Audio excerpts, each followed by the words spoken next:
Hi, my name is Jim Mulhern. I work at Group Music, which are the developers of a Facebook app called Bandpage. Bandpage is currently the #1 music app on Facebook with roughly over 200,000 artists currently using it and 30 million users interacting with it every month.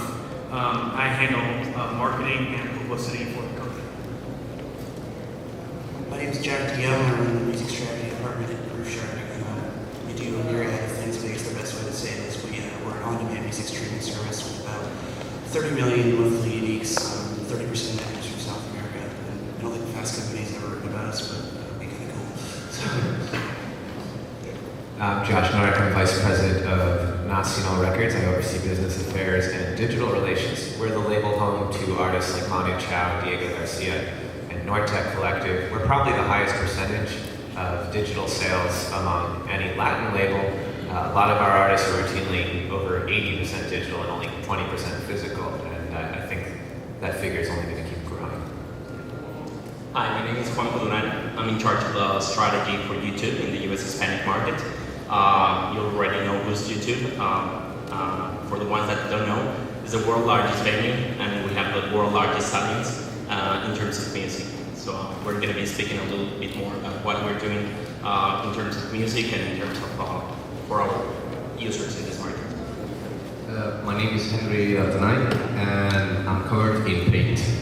I play in a band called La Vida Web. I'm a musician. 80% of our band is uses internet for promotion. You could say we're a new media band. And I'm a creative assistant in a Venezuelan label called All of the Above, which has also done all its promotion through new media. Okay, so I'm going to open things up. At the very first LAMC back in 2000, the discussion of monetization of music for bands and artists was largely in the context of CDs. Fast forward 11 years, and now one of the biggest growth drivers is the monetization of streaming and online music. For those of you at companies involved with such monetization, what are your thoughts on the outlook of significant revenue for artists and labels coming from this side of the business?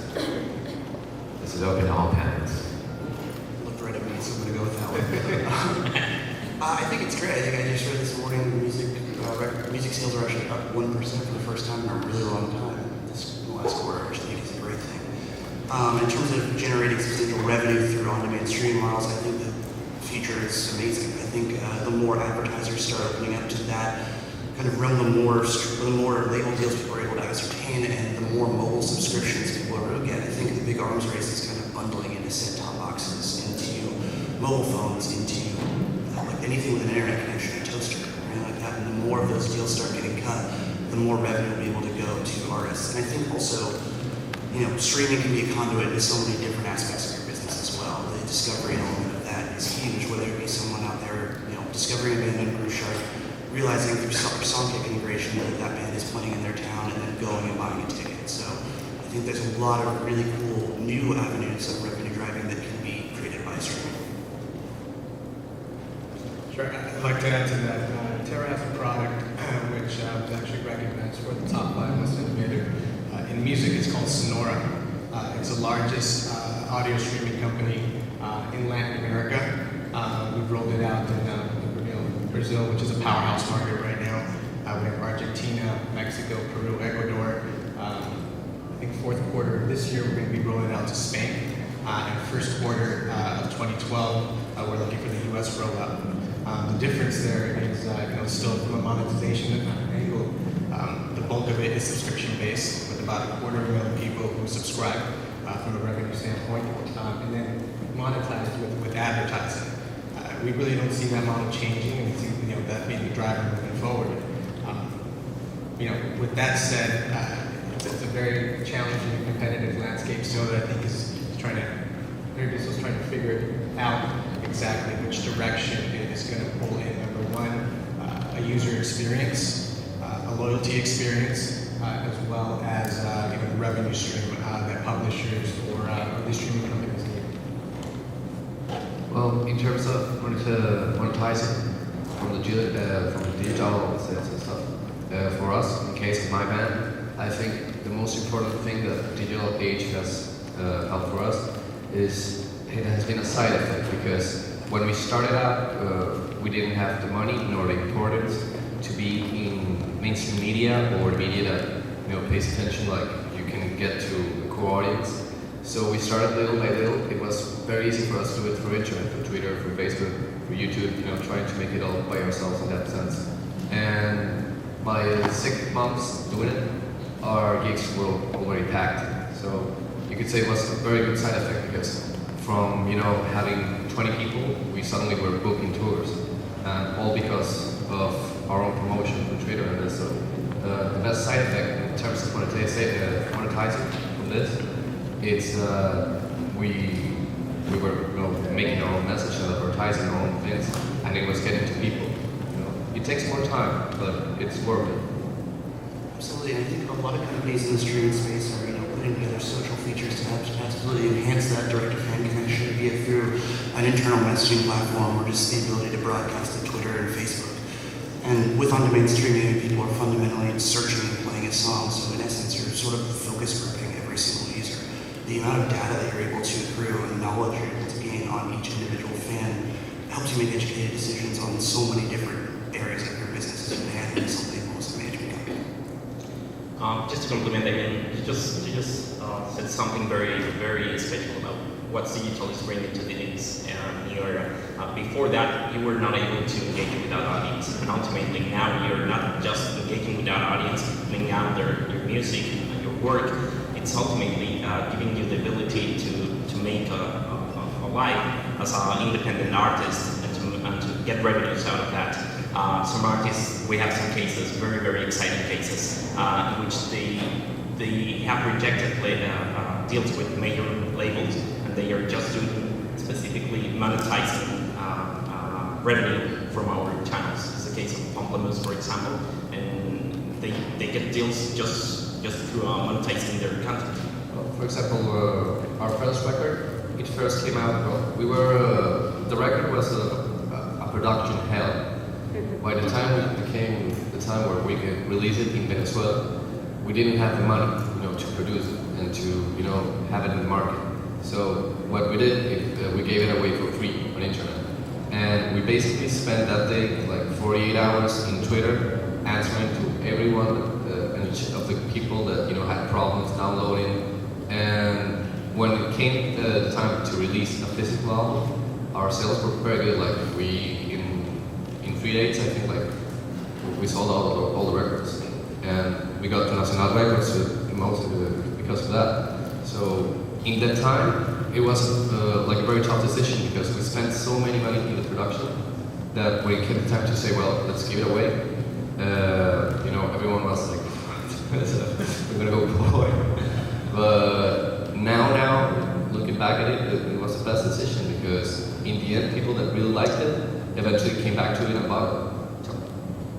That's great. Yeah, I think to your point, I think what we've done at Root Music and Bandpage is, in our first year was build tools so that artists like yourselves can spend a little less time building this audience and engaging your audience and more time making music and, I always joke, waiting tables and doing things you don't want to do.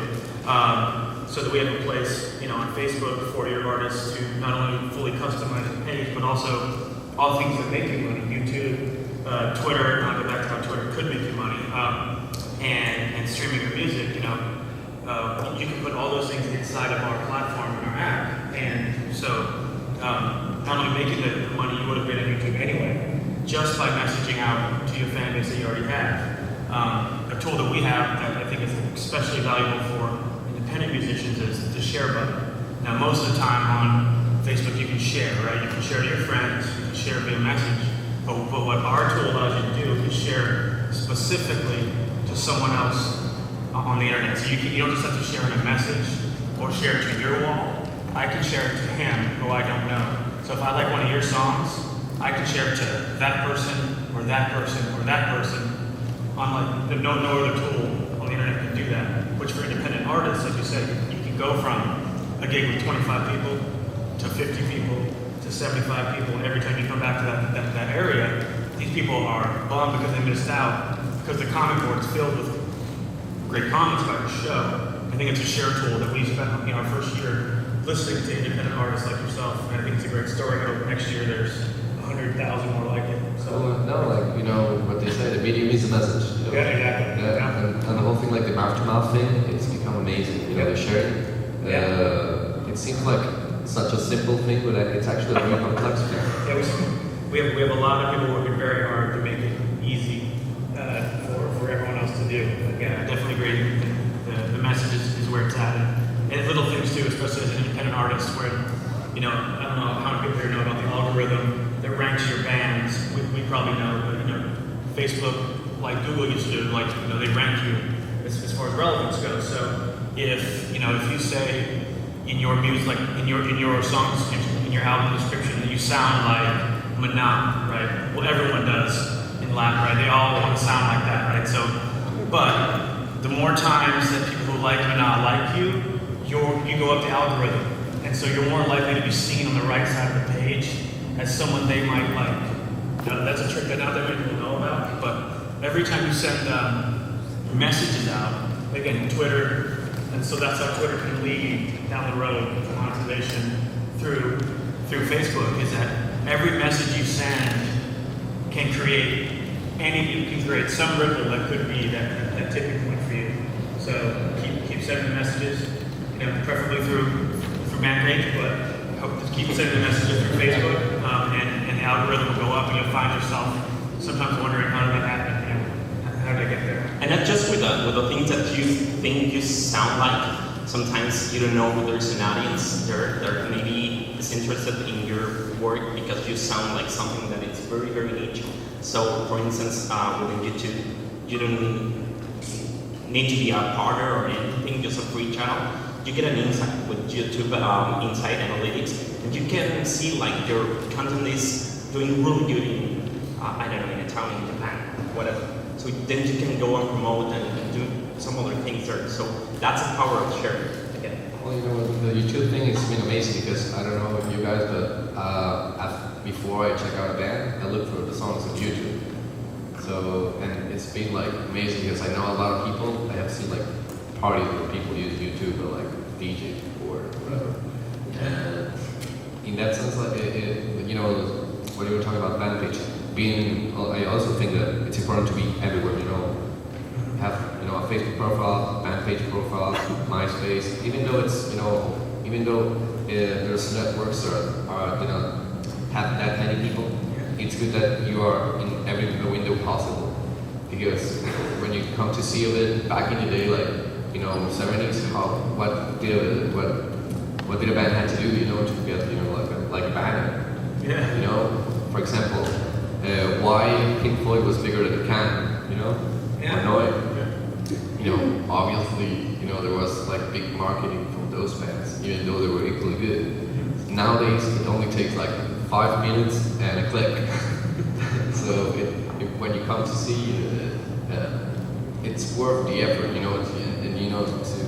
be everywhere. Or at least I think that, Yeah, totally. The most you share, the most you're gonna be exposed. And obviously, sometimes as an artist, I get the question, why should I be sharing this and doing something with another artist that may be part of my fan base and things like that. But think it this way, if you have like a fan base of, 250 fans, and he has another 250, and then somebody else has another, it's not just about tagging and getting that in the algorithm. You are related to them, and the more you are related, you're multiplying your audience. Yeah. So then you go and multiply that audience, and you get exposed to a bigger audience, and ultimately monetize it and get more revenues. Yeah, that's amazing because that happened to us in a sense. Like sometimes there's so many music like nowadays that you don't know where to start. So it's good, to have like these kind of pointers. For example, DFA, the record label. Like I don't know why like someone labeled it like tagged our music with the DFA thing. So a lot of people. Yeah, It sounds a little bit like constant jokes. Yeah, well, when they saw like the DFA thing, like a lot of people that like that kind of music, like were kind of that scene, but they didn't know like Latin music. Actually, got to our thing because of that. It's a kind of algorithm, so it's quite amazing, But so thank you for creating that. I did want to ask a question. We've been talking about clicks and algorithms and how to boost those numbers.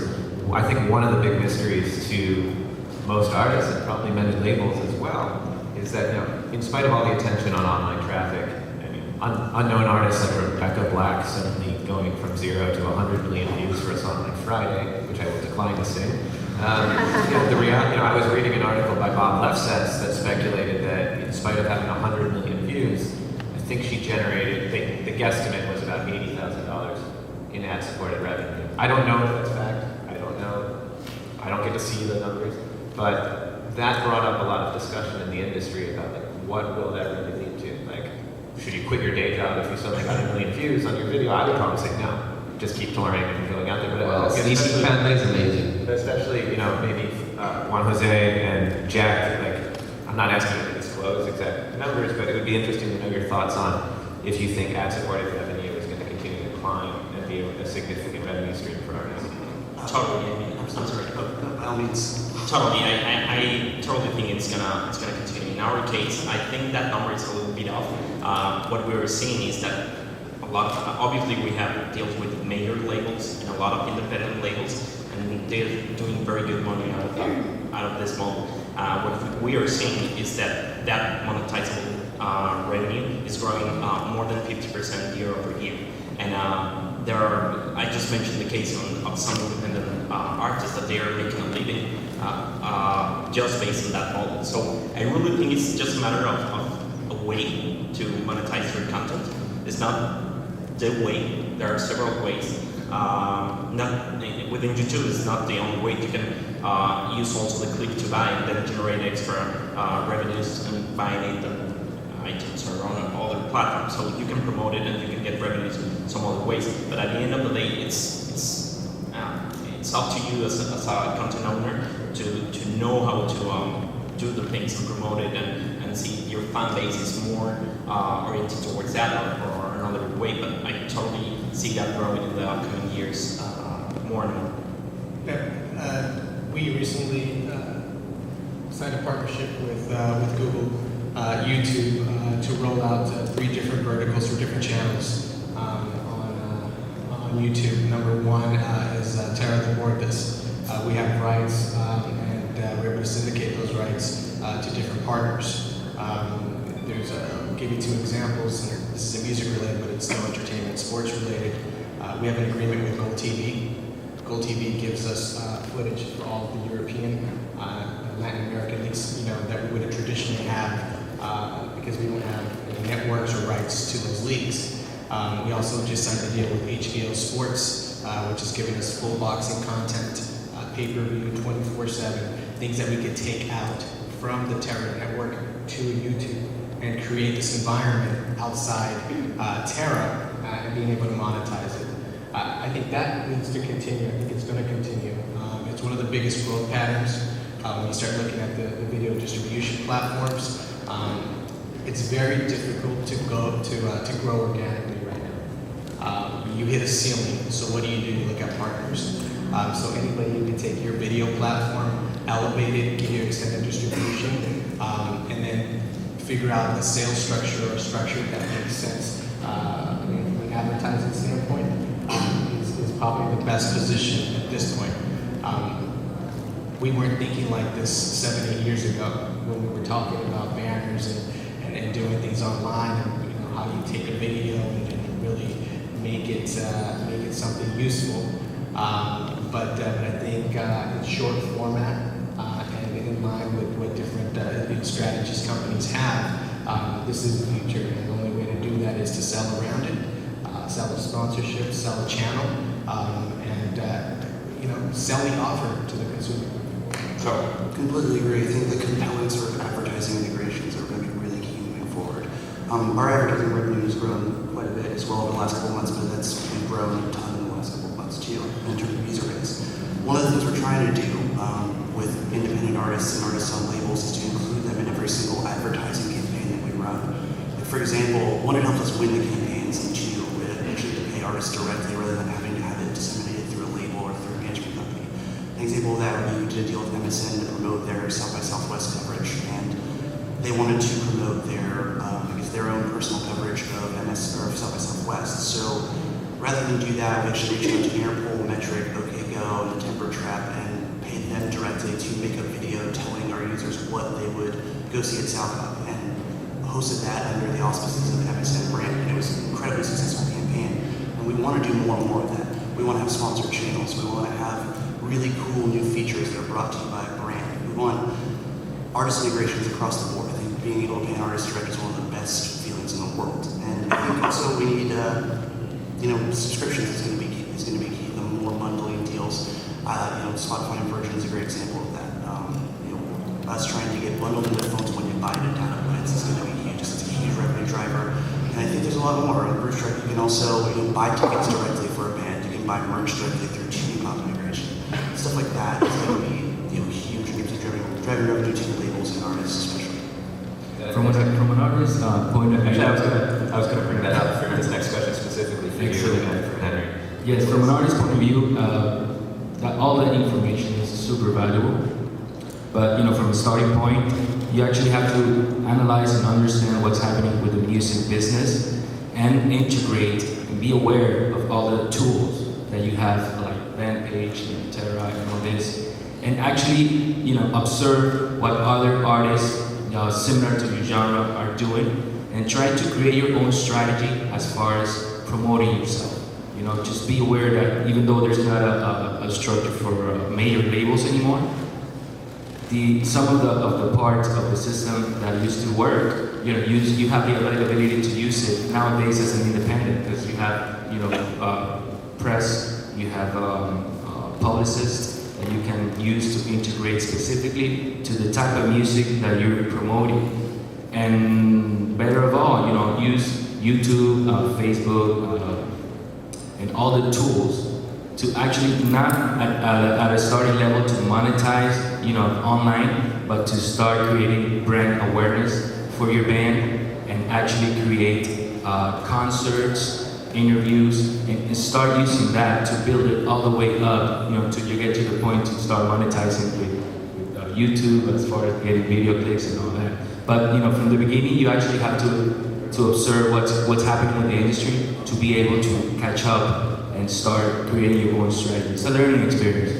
So actually, Henry and Toto, as well as Jim from Root Music, could you tell us some examples maybe of a particularly successful online promotion that maybe helped you as artists either monetize your music or maybe ticket sales for a concert? Like anything in particular that you found with you, maybe like a specific example, just so that other artists here might be able to take for Mr. Power, what's a key moment to actually be selected at Download of the Week for iTunes, which got me exposed all the way, from iTunes USA and iTunes Mexico, getting around 70,000 downloads of my song, like in 5 days. That was a key moment, and I actually boosted up all the interviews and the awareness for the band.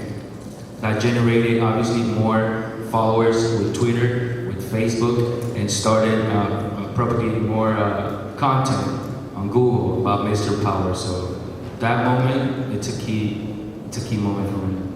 Well, I wanted to add a quick note to what we were talking before. Like, I also think the importance about getting revenue from ads is that brands seem less evil today.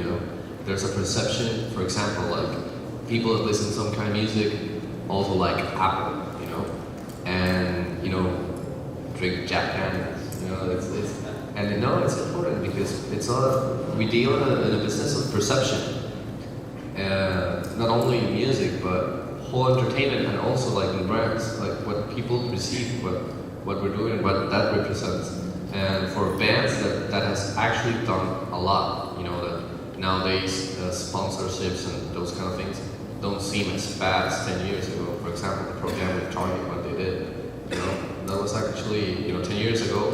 Pearl Jam doing something, Walmart or whatever, people would be really pissed off, But nowadays, like people, took it very, lightly, because nowadays brands seem like more human. Shit, maybe I've had like Pink Ramoon shirts for a while, so. Well, then, I'm so sorry. I was just going to add to that. You have to keep the integrity of the artist from a publisher standpoint. Just coming off Sonora, the streaming tool, we created a series called Sonora Live.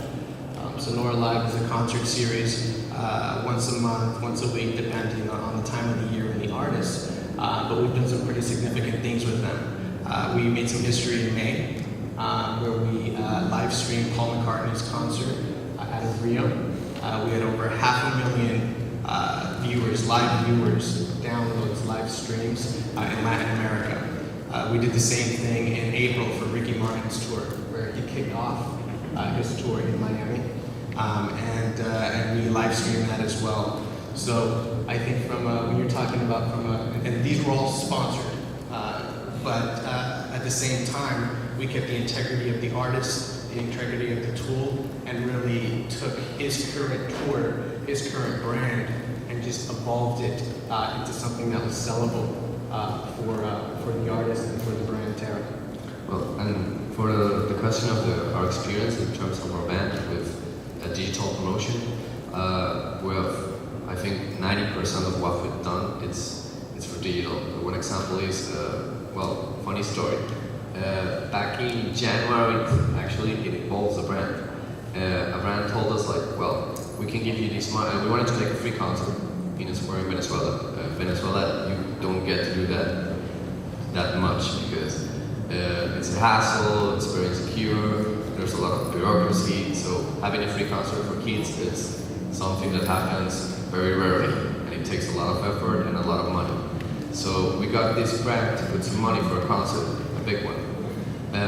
4 days before the concert, the brands walked out, and we were, stuck with the dilemma to finance the whole concert with the money we have been gathering since we started.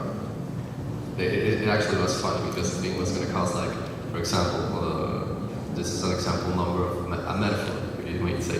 The concert would cost $20, and we had $19, so it was kind of that situation. So what happened? Through Twitter, we started, a campaign. The name of the square is La Plaza Sadel Square. So we started, a hashtag, Sadel Square is ours. And people, the voice started, spreading around the whole city. People were talking about it, not even between, and not also like people from music, but my mom and stuff, like the word got out to her. By the time the concert happened, there was not one advertisement anywhere. It was, blank, just the stage, and there were, I think, 10,000 people in the square because the streets, they had to close them. It caused like a situation in the city. And well, as you can see, we're kind of fans of Jackson Pollock. The streets were painted. Actually, the square has some paint still in it.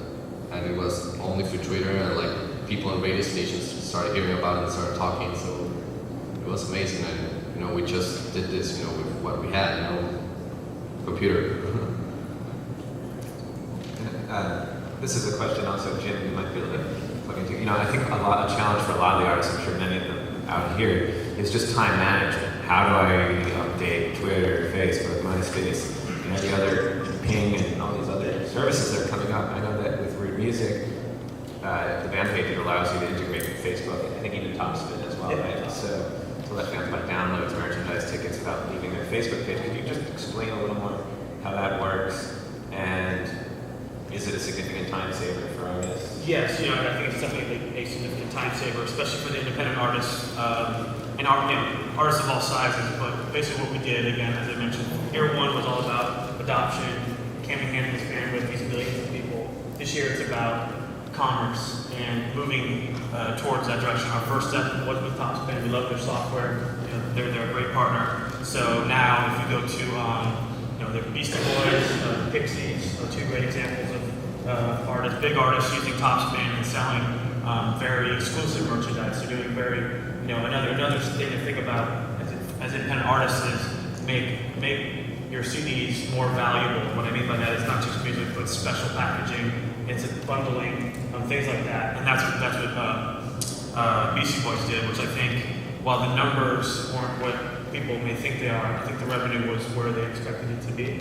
One other thing I want to touch on too about creating success stories about using platforms for promoting revenue streams. We actually we debuted Lil Wayne's debut single for the Carter 4 24 hours before it aired on iTunes and generated hundreds of thousands of views an hour, which enabled, and then 2 days later it was the #1 single in the country.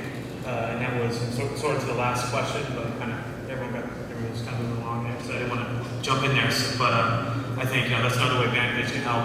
Where again, using the sharing feature that we talked about, I can share this to any person I want. So he can share it to his fans, which are millions, and then their millions of fans can share it to their millions of friends. So I think that was another a great way to use Bandpage. But as far as that, yes, I mean you can say we have tons of tools coming. That the Top Spin integration is the beginning of year 2, not just the one thing we're going to do. We're in talks with lots of people and definitely moving towards that. We should talk.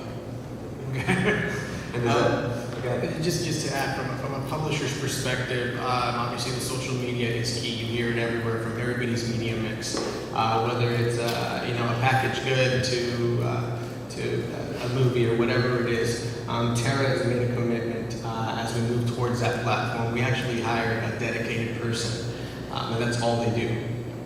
Is take our news, information, sports content, entertainment content, and tweet, Facebook, and do anything else that we need. And it's been pretty remarkable. So everybody go to Facebook and like Vera Noticias, Vera Entertainment, and go to our Twitter pages. But you have a constant flow of information. You have a connection with the consumer. As a publisher, as a portal, what you want to do is keep that person in your universe. How do we keep them in our universe? If we're a portal, they could come here for news, they could come here for entertainment, they could come here for music and downloads with Sonora. They could trickle back to watch their videos or whatever it is on YouTube through the Terra YouTube channels. So that's the ultimate goal from a publisher standpoint, from a portal standpoint, is how do you do that? So the Facebook integration, the Twitter integration, that's a key component in our strategy moving forward over the next 3 to 4 years. I think it's amazing all the tools we're talking about for social media, but we cannot forget about the amazing work of websites, bloggers, radio stations that actually generate digital content and keep us alive to be able to stream and to have a news that we can tweet, Facebook, and people can like that. I've not seen that as a result of having the support for KCRW or for any of the radio stations and websites. Putting, let's say, a free download of a song, then we can use that to generate more traffic that will propagate in more tweets, more Facebook, and in a matter of time, revenues with digital content. That's an interesting point because promotion being so easy right now, and you were talking about keeping things interesting and how you do it. So content, it's amazing, but content nowadays it's worth gold because you can promote something just until one point, and nowadays generating buzz seems such like a magician's thing, like a recipe. Everyone's go to YouTube, go to Twitter, create a hashtag, jump a bridge, I don't know, but content's still like the basis of it, and it's amazing when you were talking about keeping things interesting. Like nowadays for artists, for us, it's almost much harder to make good records. Because putting them out and promoting them, it's so easy, in the sense that you can put it for download. Now you gotta make an effort because it's easy to get it, but is it good enough to keep your attention, all this time? I think another thing is creating interesting and sort of different content kind of constantly. For the artist campaigns that we have run, the most successful in terms of driving engagement are the ones where people are uploading videos of them just talking in the studio, making of the record, or just a one-off cover song.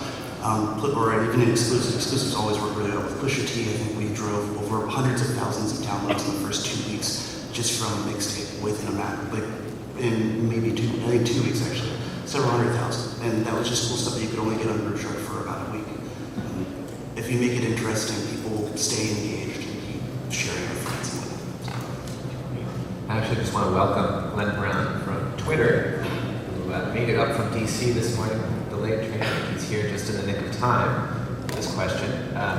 As many of you know, Latino youth over-index compared to their Anglo counterparts parts when it comes to the use of mobile devices and social media.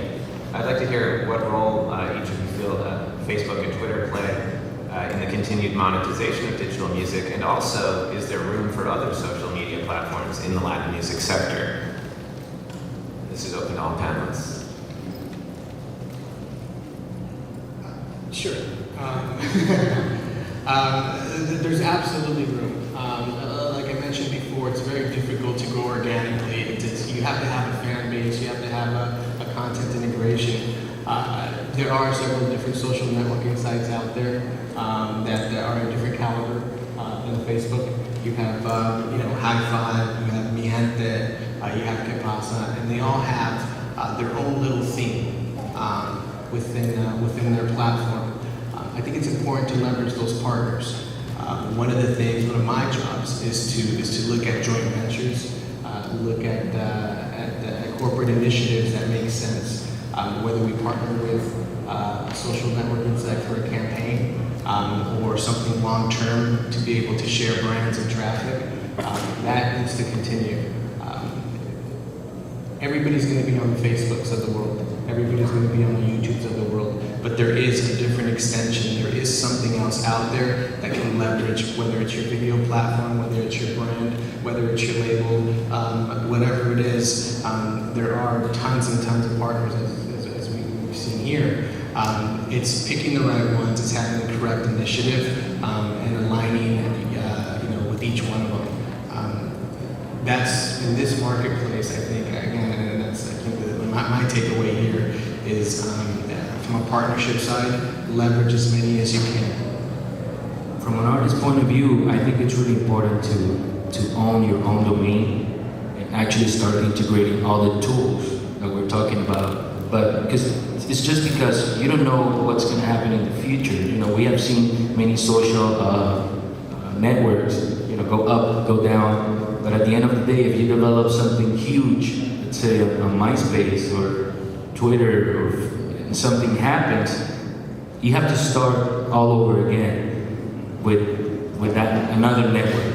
So what I mean by that is that once you start integrating content into your own domain name, you're gonna be able to brand it as yourself, and at a point, people are gonna go there for a specific reason, and that content you put on your site can be, easily integrated in any other social network. But the mother that's feeding all the content is coming from your own site. You own that. Well, for example, I think like for Latinos or Latin bands, the importance of this era, for example, a tool like Twitter, is that it's a language-based tool.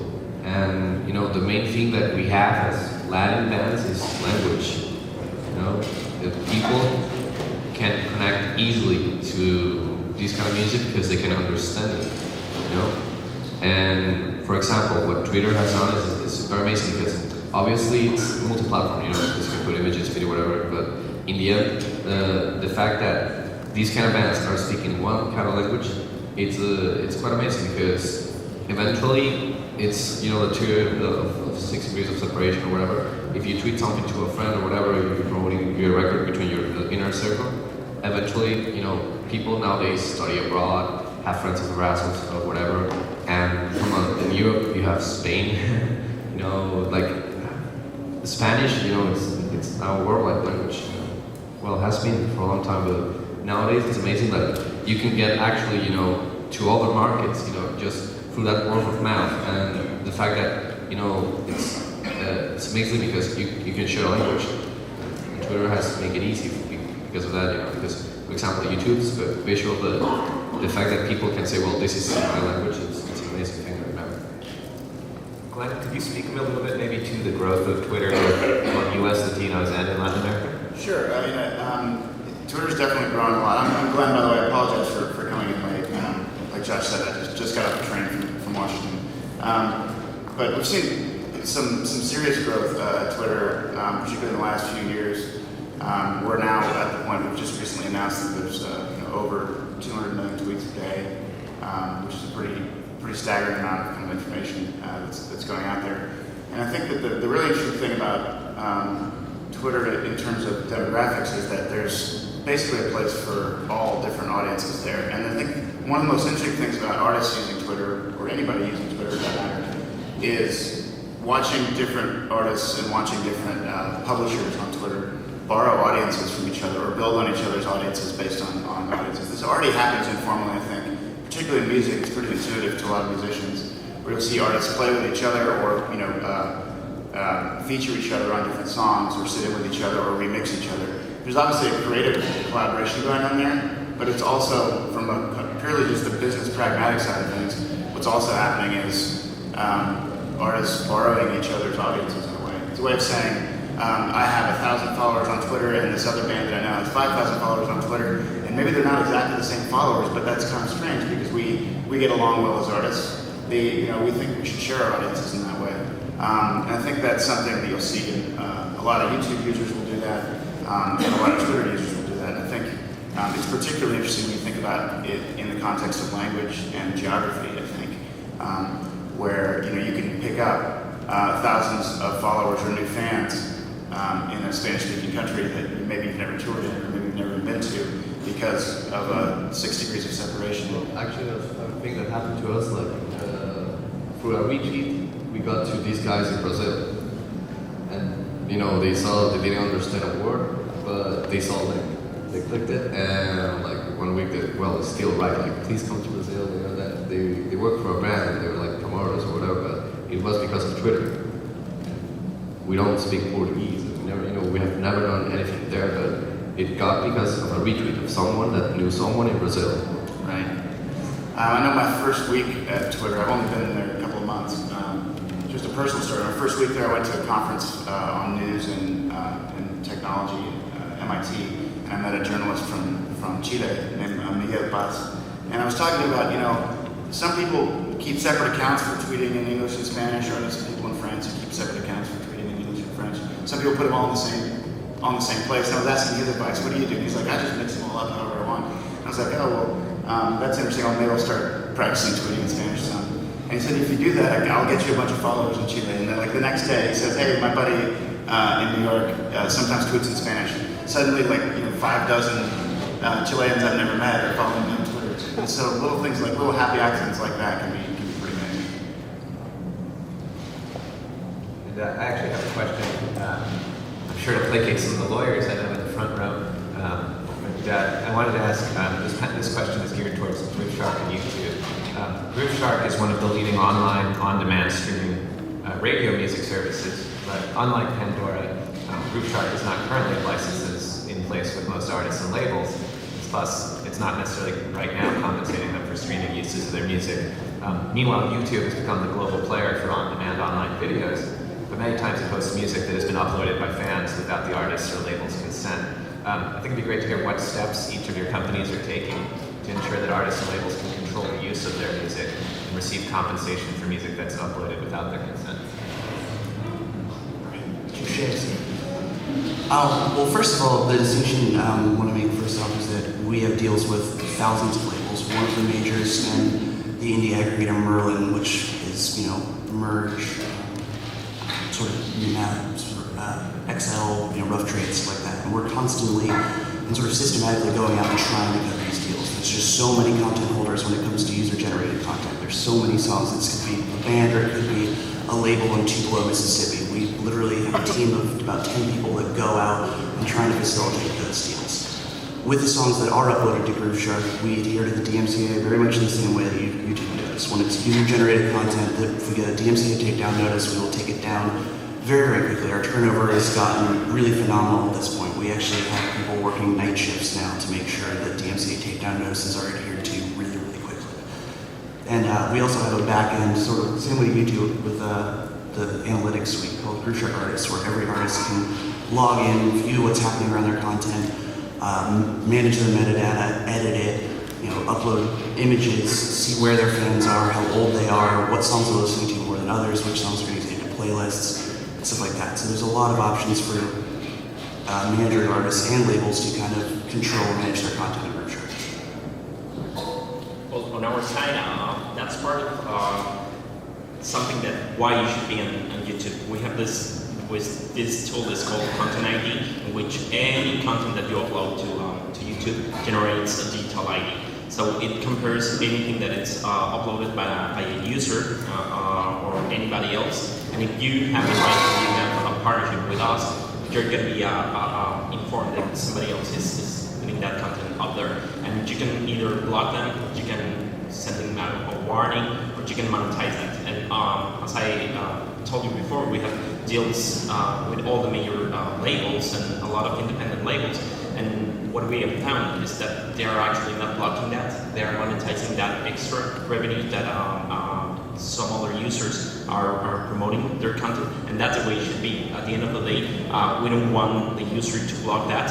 We don't want the user to really go and deal who has the rights for this or who has the rights for that. It's something that we're giving them, the partners, the opportunity to claim that content and know what to do with that. So we just recently launched another part of it. It's called Melody Recognition that even also deals with cover songs, for example, and you can claim that content, for instance. So it's in other words, if someone in Mexico City uploads their cat video synchronized with Cafe Tacuba, Cafe Tacuba can actually monetize that. Totally, yeah. A lot of you're gonna see. I mean, I myself uploaded some family videos and put music. I was just playing with my iPad. Uploaded some videos from my family with some background music of things that I have in my account, and suddenly I get ads on it because the owners of that music content were monetizing my content. So at the end of the day, you as a user are the one that you don't have to be worried about it. That's something that we give the tool to the partners. And by the way, you don't even need to be a partner to do that, or you don't even need to upload that content. And that applies, like for instance, for any label or any broadcaster, for instance, that they have already produced content, and they're gonna be liberating that in a couple of months, but they already have it. You can already get that, apply it, get that content ID, and then block anybody else from uploading it or broadcasting it. So actually, it's a great tool, and at the end of the day, I really recommend you to use it. Well, blocking is always a mistake. For example, like Prince once made a cover of Creep by Radiohead. By the next day, it was blocked, and Radiohead came out publicly saying like, "Tell that guy to put it back up because it's our song." And I think like if you look for Prince on YouTube, it's awful. You can't find anything. He has everything blocked. But there's only one video to the cover of Creep, and it's filled with ads. Like, a page up to that. That's what I was going to say. From our perspective, and just from the consumer's perspective, you really want to go out there and you want to find the real video. You want to find the highest quality video. This is why it's important for somebody like Tara to have rights to be able to distribute this amazing content. People want the HD. We're going to throw 3D out there now, which I hate. Gives me a headache, but they want the HD. They want the actual upload, the full video without interruptions, without anything like that, in high quality. So from a publisher standpoint, who's allowed to distribute different content to different platforms, it's important for us to have those rights, and using YouTube's tracking system, using the systems that they have in place to either block, monetize, or just completely change the channel is key for us. I think without this tool, it's an open field, but it's important for us to really have some sort of control. And you talk from an artist, you talk about control and what you can do. Well, when you do distribute or license your rights to somebody, you want to make sure that it's handled with care. You want to make sure that it's a premium piece of content. If somebody goes and says, Mr. Power on YouTube and you and I had a deal, guess what's going to come up? Terra Entertainment, Mr. Power sponsored link, so I'm going to be the top premium, even though you were just taped last night or wherever it is that somebody might have uploaded it. That's important for us to have. It's cohesive for the user, and it builds again that connection with the brand, knowing that when I want real high-end content, I know that Tara's going to be able to provide that to me, or I know that YouTube sponsored partners are able to do that. You actually bring up an interesting point that coming from an artist-friendly label perspective, I'm somewhere in between here. In the case of one of our artists, Manu Chao, for the most part, we don't I don't have the time to send takedown notices all day. And I think that for some of our artists, if I see, someone's just posted a concert video, I'm not gonna go send a takedown. That's great. Like, if that helps people buy more concert tickets for the artist, well, great, that's a win-win for us. On the other hand, I won't name the company, but there was a Manu Chao song used by a certain restaurant chain in Los Angeles that did not even request use of the Manu Chao song. Manu is a very, in some ways, he's very territorial about the use of his music. It's very political music. He doesn't want it being used in a taco commercial. And we were shocked. It was a very politically incorrect ad. It's up there on YouTube, and I don't care if they're monetizing it. That had to come down immediately.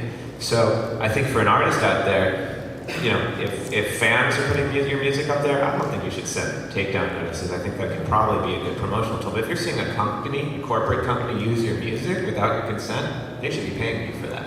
And you shouldn't just keep that up there. So yeah, that's the reason is the system, for instance, is automatic, but you get that ability to choose what you want to blog and what you want to promote.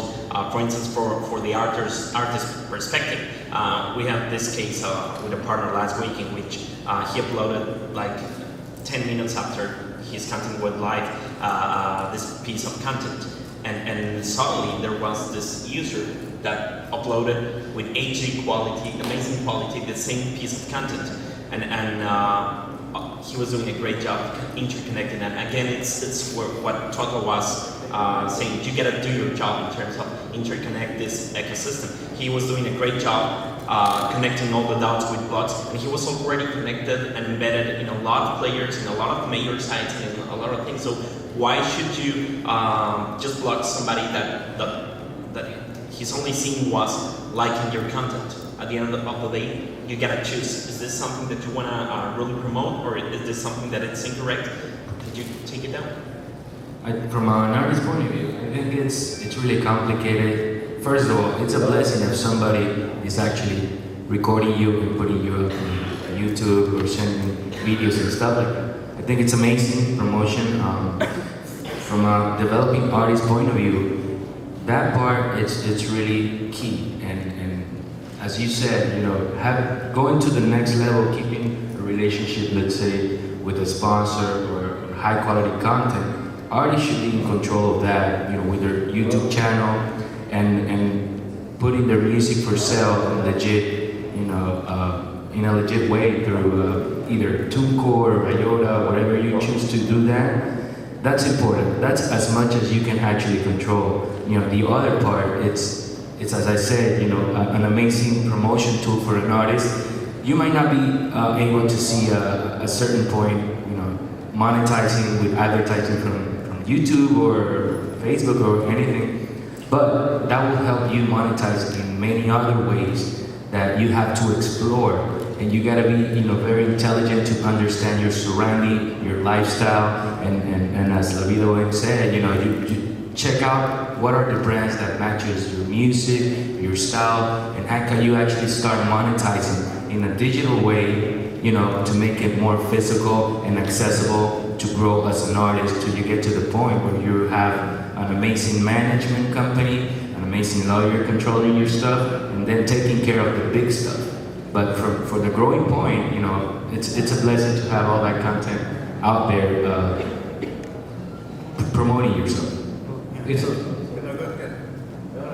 please go on. All right.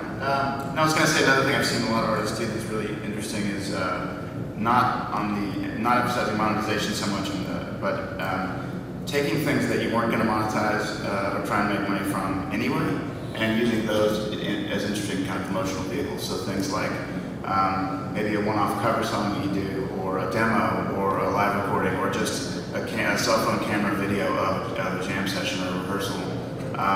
Those kinds of things weren't going to be revenue-earning projects anyway, and those can be exactly the kind of things that can enrich kind of the fan experience. So you'll see, like, Flaming Lips are really good about this on their Twitter account, where they'll just post randomly a picture or a short video of them playing, and it could be really silly, and it could be some just totally experimental jam they do for 15 seconds, or it could be the first time you've ever heard some new song of theirs. And because they post that all kind of stuff all the time, and they're not necessarily worried about monetizing every last one of those, they've got a really engaged audience.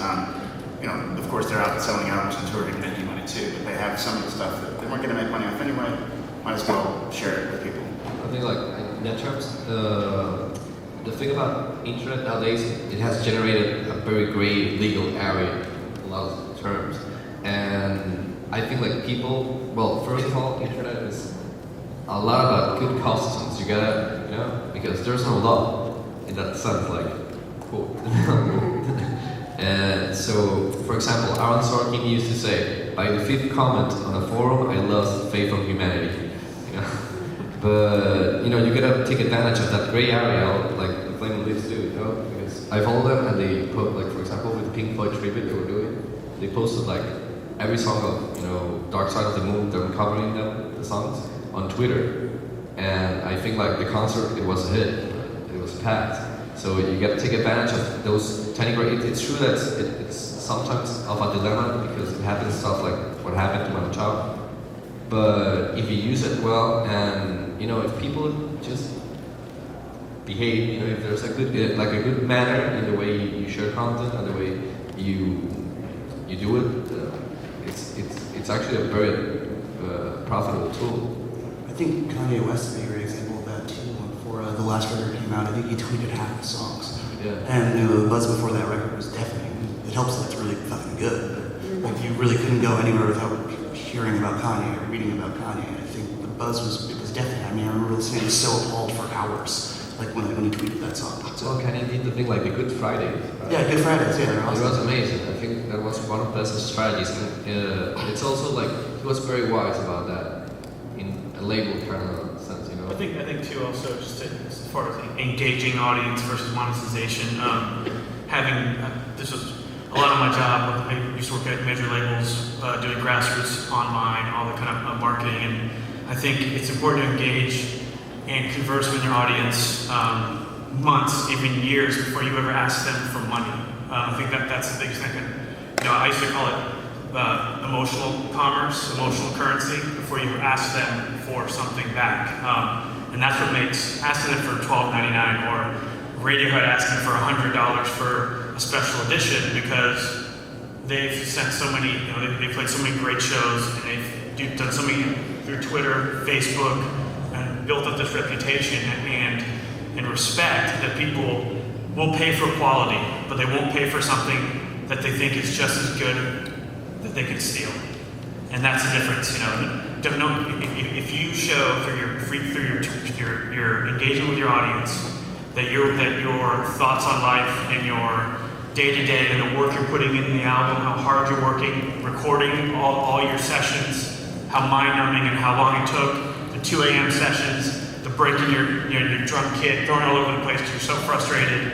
Those are things that people start getting invested in as far as this, you know, engaging versus monetizing on the internet. It's a real gray area, and I've seen it since 2001 when MySpace was the place to be. My job literally was, at the age of 21, was to film exactly Flaming Lips, Disturbed, all these bands making their records. And I can tell you that them opening up, I mean, Kings of Leon, they did a great one with 30 videos in 30 days. And it wasn't just in that studio, it was following them in life in Nashville. Those are great examples of things to look at as far as the conversation with your audience, and then we also how it turned out with the record sales. So I think that you need to give a lot more if you want them to invest in you emotionally. Go to your concerts, buy your records, share your music, all those things. Just overall using all the great tools that are up here. That was actually a problem, you know, because back in the day, like musicians were like bigger than life, so big that there was no conversation with the audience. Mm-hmm. You know, nowadays it's amazing. Like it's not like artists have gotten tinier, but it's the contrary. Audience. Well, the labels used to control the conversation. That's the difference now. And that's the old industry would just have a publicist and send a message out. And now they don't get to control that stuff. That's why they're so frustrated. And that's why why things are where they are. I think it's amazing for me as an artist. I think it's one of the best times to be an artist Absolutely. nowadays. 100% agree. 100%. Like, screw the 70s. Yeah. It's really. Well, you look at the biggest challenge continues to be is the alternative access to the music, to the content. Peer-to-peer sharing is still the killer. It's still the killer. You make a connection on the content, you make a connection with the brand, you make a connection with the audience. That's why it's so important now that audience have a bigger voice than ever before. They have the relationships with the publishers and the editors and the TV programming and whatever it is, because they have to get out there and represent themselves a little bit different. If somebody likes your music, they'll get it. They'll get it. So how do you make a connection? How do you tell them, well, look, I'm obviously used here as an example. I just saw Mr. Power on a show with Mauricio. I just saw, he has exclusive interview, an exclusive video that I can download on Sonora, and a bonus track that I wouldn't traditionally have gotten, through, whatever on a peer-to-peer network. So it's making that connection with the consumer again from a content perspective, and just on a personal side. Like you said, the labels have control. And I actually we've got about 10 minutes left. I want to open this up to questions from the audience. Probably will take maybe 2 or 3. I just want to ask if any folks ask any questions, can please keep questions brief and directly on point related to the panel. And if people have questions, they can raise their hand. We've got some volunteers with microphones out here. So start over here.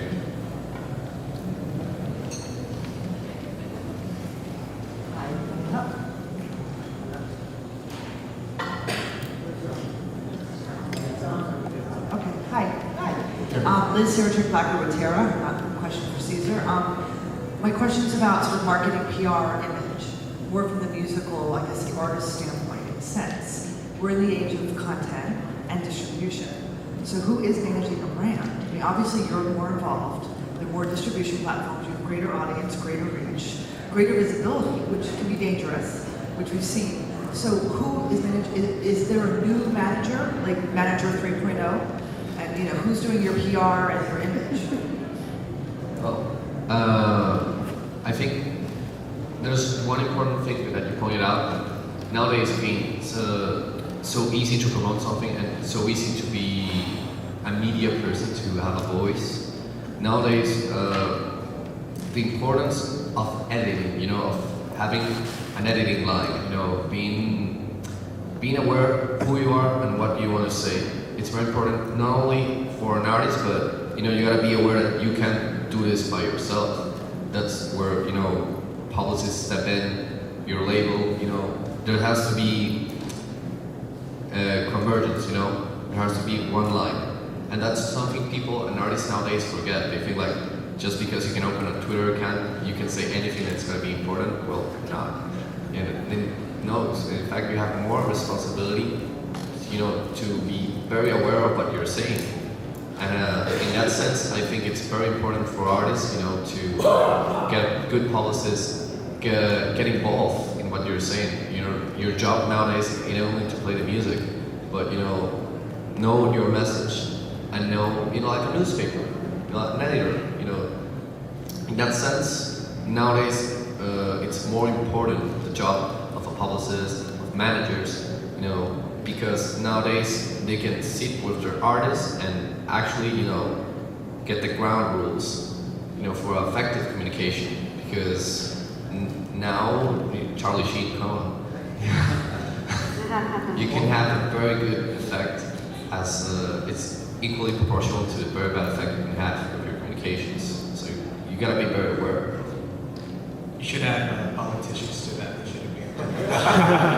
I would like to add that in a perfect world, yes, that Manager 3.0 should exist. The reality is that nowadays artists are really multitasker and have to learn the way up to establish the brand, their way to do stuff. It's not that you have to actually do everything. It's that you actually have to be aware of what you're doing and how you do it. to be able to take that great decision to hire the amazing publicist that's right for you, to be able to talk to major brands, to be able to have more exposure as an artist, and actually have control of what you're saying in Twitter, your website, and all that. Yes, you have to have all those tools. But reality is that, me as Mr. Power, I control the whole thing, even the image, logos, flyers, designs, everything. I control, but that's because I have that ability to do that. If you don't have it, you should get around with people, friends. I have amazing videographers that do videos, designers, stage manager, sound engineers.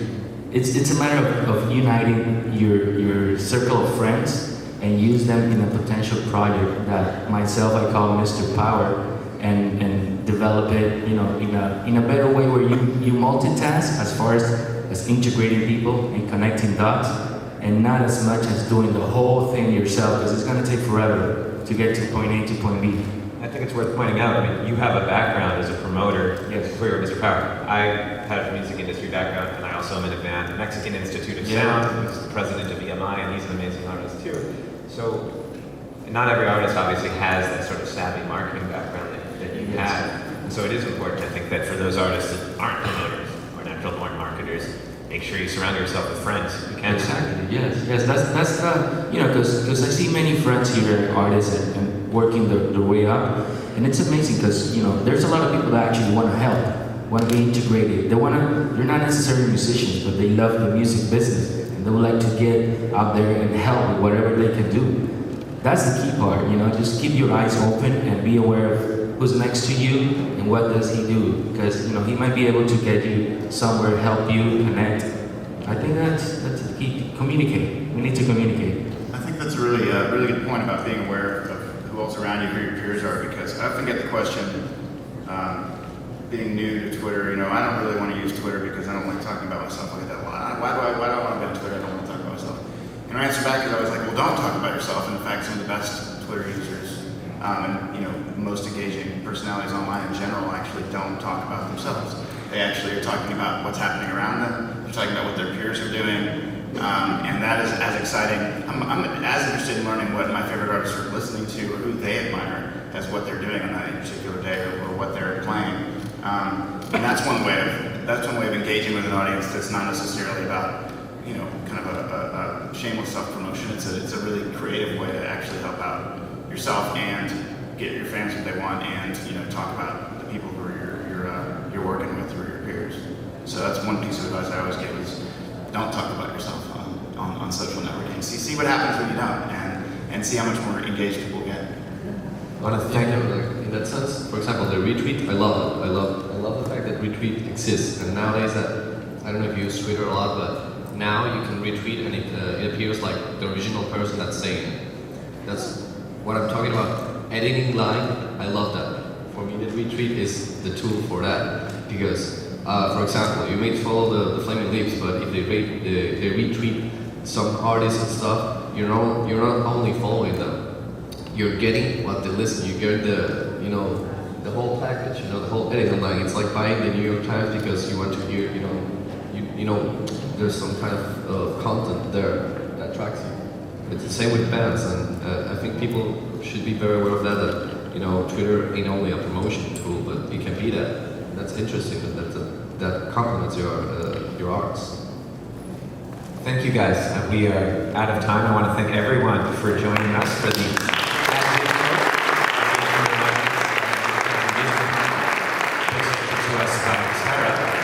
Stick around, we're going to have our next panel at 2 o'clock. This is Radio Clash.